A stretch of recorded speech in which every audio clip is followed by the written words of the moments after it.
أعوذ بالله السميع العليم من الشيطان الرجيم. Recording in progress. بسم الله الرحمن الرحيم وبه نستعين إنه خير ناصر ومعين رب صل على محمد وآله الطيبين الطاهرين.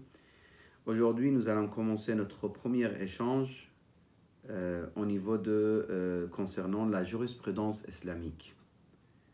Il faut bien distinguer entre la jurisprudence. Pour certains, c'est un petit peu flou. Des fois, ils mélangent entre la théologie et la jurisprudence. La théologie ou le fondement de la religion, ça n'a rien à voir avec la jurisprudence. La jurisprudence, c'est une fois que notre fondement est solide et que la personne a décidé de croire en Allah et en Ahl al-Bayt et croire en Coran, etc., c'est là qu'on parle de la jurisprudence.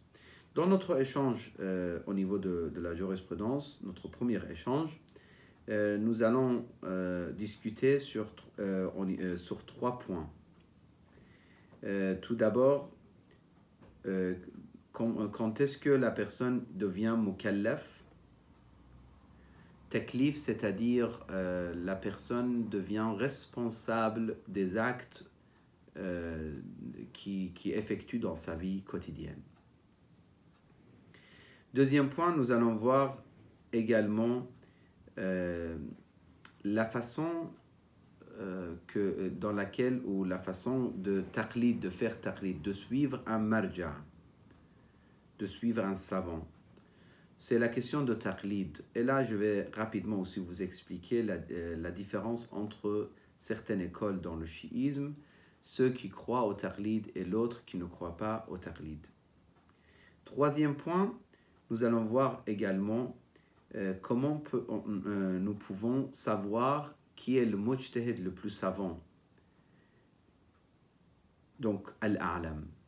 C'est ces 3 points qu'on va voir, Inch'Allah, qu'on va voir ensemble. Donc, avant de voir ces 3 points, si vous me permettez, une petite introduction. Une fois que la personne croit en Allah subhanahu wa ta'ala et croit au Coran et à Ahl al-Bayt alayhimus salam, il sait qu'il doit appliquer ce qu'il sait. S'il sait que le Coran est véridique et que le Coran dit il faut partir au pèlerinage, il se pose des questions. Comment je vais partir au pèlerinage? S'il sait que les propos de notre noble prophète, il faut les respecter, il faut les appliquer, donc il se pose des questions. Comment je peux prier? Puisque le prophète, il dit, par exemple, « As-salatu amududdin ». Par exemple. Donc, il veut rendre ses actions concordant avec ou cohérents avec les ordres d'Allah et de Ahl al-Bayt alayhimus salam. C'est ça que la personne doit chercher pour pouvoir appliquer ce qu'Allah a ordonné. Donc, d'abord, qui est responsable par rapport à ça? C'est celui qui a atteint l'âge de la puberté. On traduit en français at-taklif, le boulour, avec le terme puberté, l'âge de la puberté, c'est-à-dire la personne, il est baligh. Il n'est plus enfant, que ce soit une fille ou un garçon.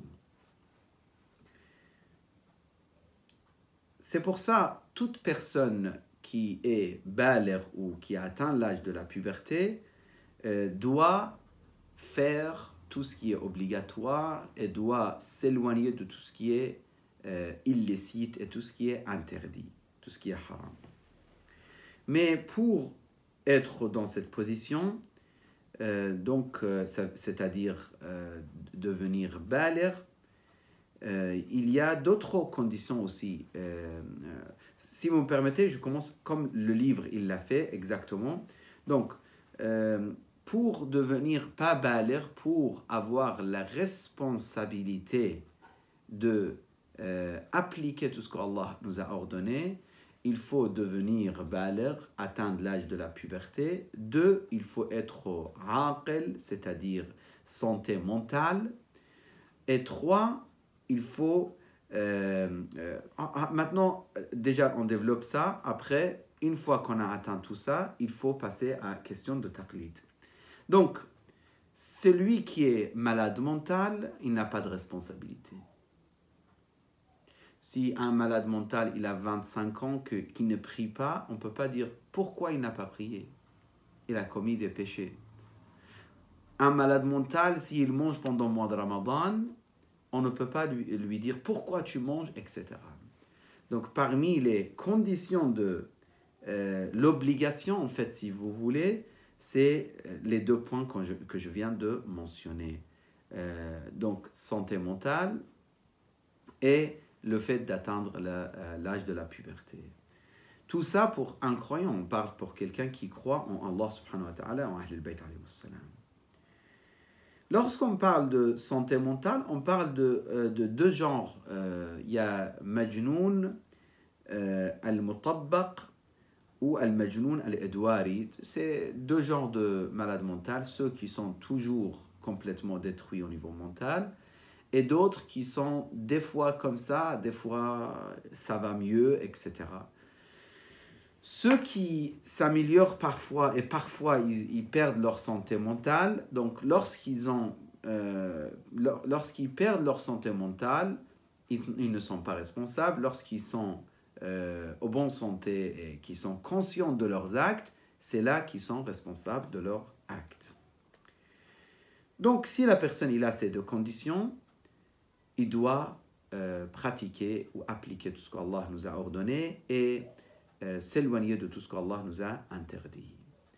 Maintenant, quand est-ce que la personne il atteint l'âge de la puberté? Rapidement aussi, si vous voulez noter. Pour les garçons, c'est d'avoir des poils durs dans les parties intimes. Et deuxième point, c'est le fait que si vous me permettez, il faut le dire, mais je le dis d'une manière indirecte parce que je préfère, parce que ces cours sont écoutés par différentes catégories de gens, donc, mais c'est compréhensible. Donc, khuruj al-mani bil-ihtilam, c'est-à-dire la personne, le garçon, il fait des rêves et que suite au rêve, il a l'obligation de faire le grand ablution. Parce qu'il y a le liquide qui s'appelle mani qui sort de son corps.